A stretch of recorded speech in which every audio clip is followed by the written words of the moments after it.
Hi guys. Now, today I want to concentrate on the character of Napoleon. So we have to go right back to the very beginning and show how Napoleon is introduced. So what we're going to do is we're going to focus, of course, on Napoleon's character, so emphasizing traits and attributes. We're also going to focus then, of course, on his role, what he represents, and how we can relate that back, of course, to history. And then finally, we're going to look at characterization, so how he is depicted, how he is created, essentially, by George Orwell. Okay, so if we think about the opening, of course, the opening gives us basic and important information on setting, characters, plot, themes. Okay, those are the four elements. And if we think about the ending then of chapter 1, it's very dramatic. So Farmer Jones fires a shot, the animals are subdued. But remember, of course, that Old Major really is the dominant character when it comes to chapter 1. It's only in chapter 2 then we begin to sense how influential Napoleon is actually going to be. So he's kind of biding his time. Remember, he's very clever, he's very devious as such. So think about Old Major. Old Major, remember, represents idealism. Napoleon represents cynicism. Old Major, remember then, of course, is the 12-year-old Boer, and that he essentially represents inspiration, goodness, heroism. Okay, then we see, of course, the flip side of that when it comes to Napoleon. So if we think back to Major's speech, Old Major's speech then in chapter 1, think about all the foreshadowing that takes place then when he's trying to influence and inspire the animals to rise up and rebel against their oppressors. That's Mr. and Mrs. Jones. Okay, so even we'd say in the speech, he mentions here, you young porkers who are sitting in front of me, that would be the young pigs, every one of you will scream your lives out at the block within a year. In other words, you'd be brutally slaughtered, of course, for your meat by the farmer. Now think about it, there's a lot of foreshadowing going on there because we know, of course, that they will end up dead. But it will be at the hands, of course, of the brutal regime, overseen, of course, by Napoleon himself. So it's the idea, of course, is kind of ironic that the animals will turn, of course, against each other.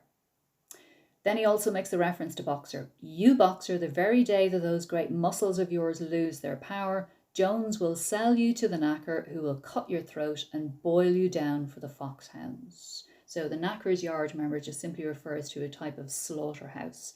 And the old and infirm, of course, or injured animals would be sent there and obviously killed. So the notion is, of course, that we believe that that's the fate then that lies in store for Boxer if he continues to work for the humans. But the irony is, of course, that is exactly his fate towards the end of the novel. And it is devastating, of course, for the reader, because remember that Boxer is a good-natured, well-intentioned creature. He's diligent, he's hardworking, he is selfless, essentially. Think back to his motto, the first one, I will work harder. And he's looking forward to his retirement. He's looking forward to being happy and carefree. And then what happens? He is betrayed by Napoleon. So Napoleon sees him as surplus to requirements and obviously then sells him to the slaughterhouse, and they literally, of course, turn him into glue. So it's just reinforcing the idea then of the terrible betrayal and the terrible tragedy of the story of Boxer himself. So if we think about it, there's a lot essentially that is contained in chapter 1 that relates back then to what happens later on in the story and then in the final 2 or 3 chapters. Okay, so we have lots and lots of hints essentially then as to what's going on. So it really shows how wise and how insightful then Old Major is and how he uses language then to inspire and influence the other animals. Okay, so remember we have the principles of animalism then outlined in chapter 1 as well.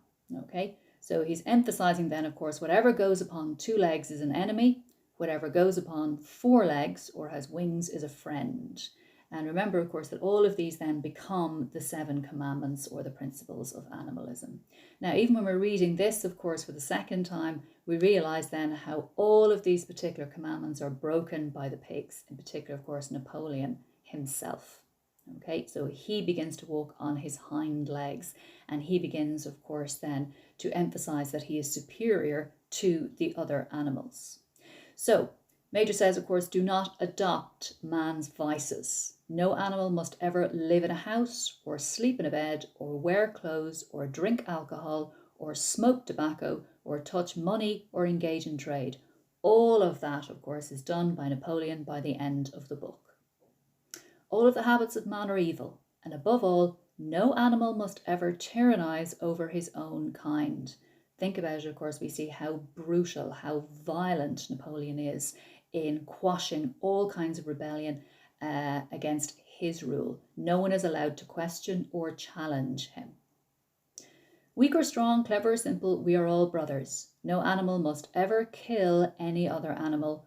All animals are equal. So we think of no animal must ever kill any other animal. Think of the fact that the pigs, of course, in terms of the show trial, the sort of fake trial, essentially, they are slaughtered. Remember, their throats are literally removed then by the dogs, torn out by the dogs. And then think of Boxer's fate as well. He is executed, essentially, murdered then by Napoleon. And even the last line then, the basic principle, all animals are equal. And then we see, of course, how that is corrupted into all animals are equal, but some animals are more equal than others. When we see, of course, that the pigs, in particular Napoleon, set themselves up as the elite as such there. Okay, so he talks about his dream and he talks about the anthem and so on as well. So what we're going to do is we're just going to have a quick look then at chapter 2, really the first appearance of Napoleon here as such. So remember that Major dies in his sleep, and it's almost like there's a power vacuum then.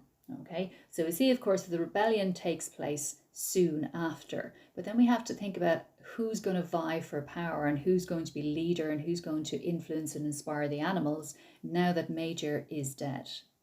So remember, of course, that we have Napoleon and Snowball then, the two young boars. So it's described, as I mentioned, Napoleon was a large, rather fierce-looking Berkshire boar, so a prize boar then, the only Berkshire on the farm. Not much of a talker, but with a reputation for getting his own way. So the key line, remember, of course, is that he's a fierce-looking Berkshire boar. So that would emphasize later on then, of course, how cruel and how ruthless he actually is. He's quite temperamental as well.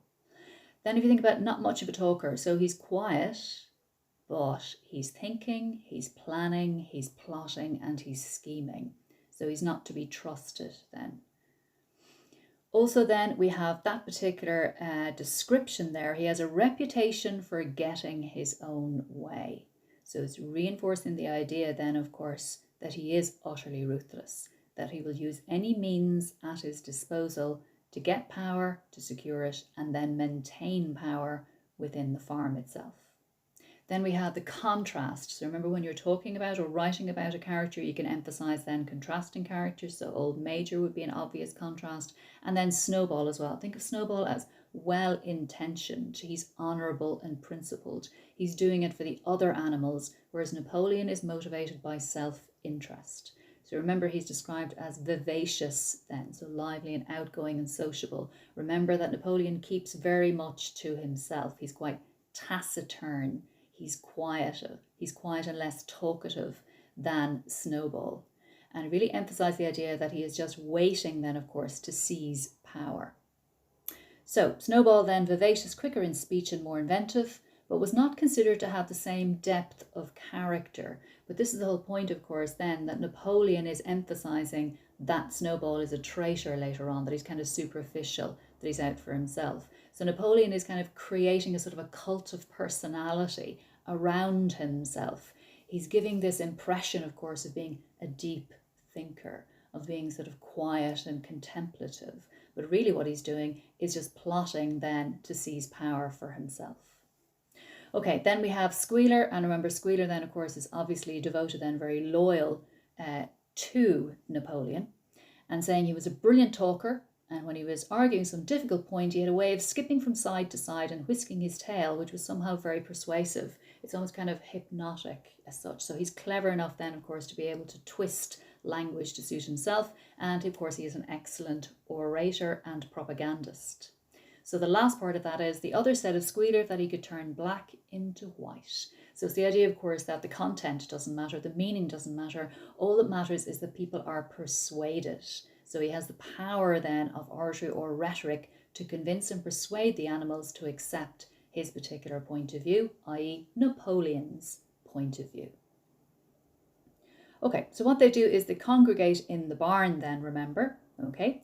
And we see then the hypocrisy that emerges here, because Snowball, of course, and the pigs are reinforcing then to the other animals that they don't need sugar and they don't need ribbons, because that represents something that is shallow and superficial and vain, essentially. They need to concentrate on their work and they need to concentrate on something that is meaningful and important. So Snowball says very simply, can you not understand that liberty is worth more than ribbons? Okay. Right. Then remember, of course, that the rebellion happens. So that's in chapter 2. Okay. And they rebel, of course, because they take their chance when the humans then are preoccupied.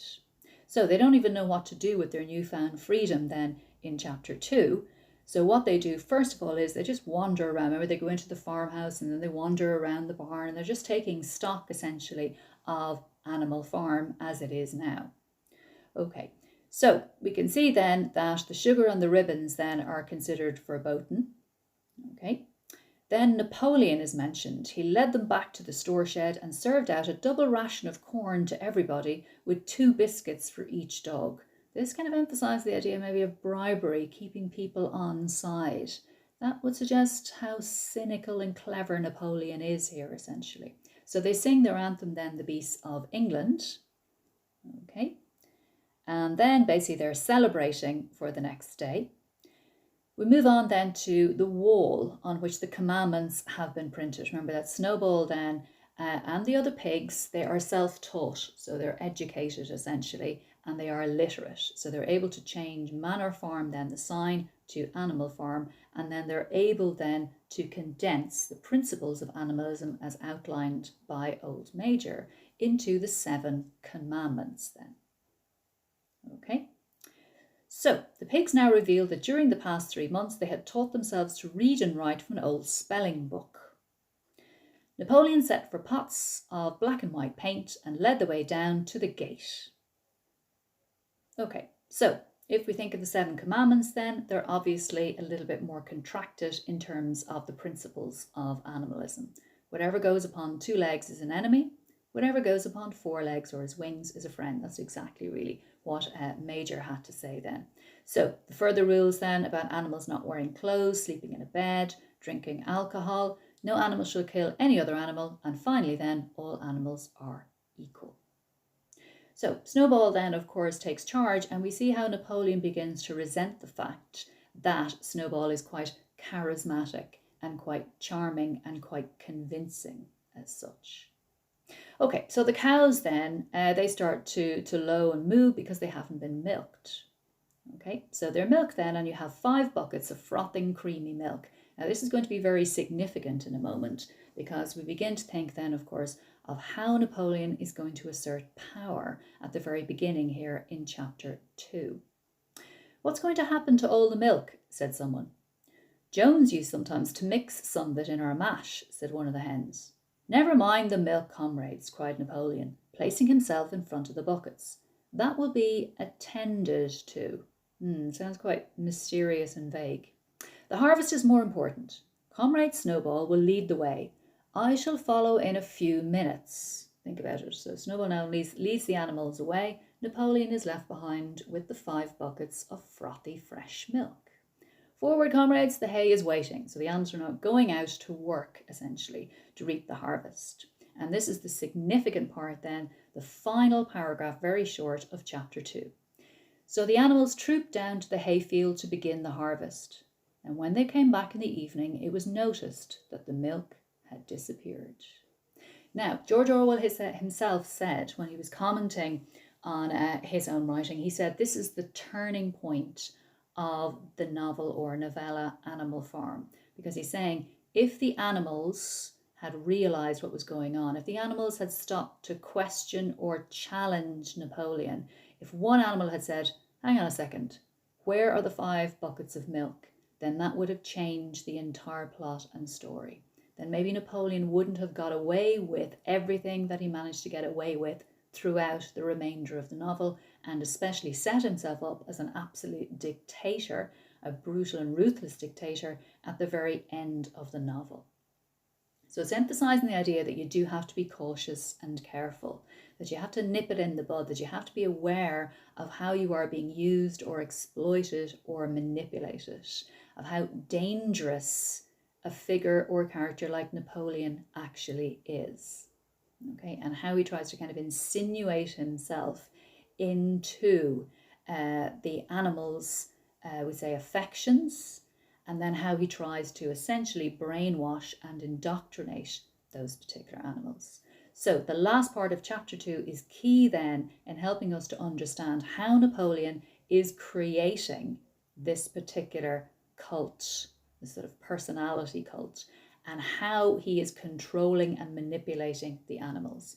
That would be your kind of starting point as such. You do have, of course, a description of his appearance, but you do see perhaps Snowball and Napoleon as equals in chapter 1. It's only in chapter 2, essentially towards the end, that we begin to see how manipulative he is. Even Snowball doesn't realise how underhand, how treacherous Napoleon actually is here. And it reinforces then, of course, the selfishness and the indulgence of Napoleon for the remainder of the novel. And of course, the climax then would be in chapter 10, where he is on his hind legs, smoking and drinking, wearing human clothes, and just aping human behavior. Okay, so also what we can do is we can have a look at Napoleon then, and who, of course, has influenced this particular character as created by Orwell. So remember the last day we were saying, of course, that obviously the name Napoleon is inspired by the real life figure of Napoleon Bonaparte, the leader then and eventual dictator of France. So think about it. He became a kind of self-appointed emperor. That's literally the title that he gave himself.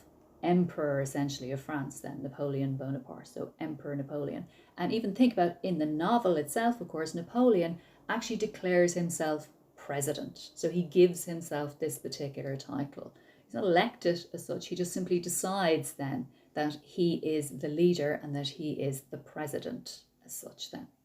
Okay, so remember that the name is inspired obviously by Napoleon Bonaparte, but the character himself then, of course, we have a multitude of parallels and similarities between Napoleon the character and Joseph Stalin then, who ruled Russia from the mid-1920s up until 1953. Okay, so effectively then, of course, for 30 years. Now, if you think about it, Stalin himself, of course, was quite clever in that he managed to get rid of his opponents in a very underhand and very, we'd say, subtle way. It was only later on, of course, that he began to sort of do it in public. But at the very, very beginning, remember, of course, he was determined to rise to power once Lenin had died. Even the name Stalin itself is not actually part of his real name. It's part of his extended real name.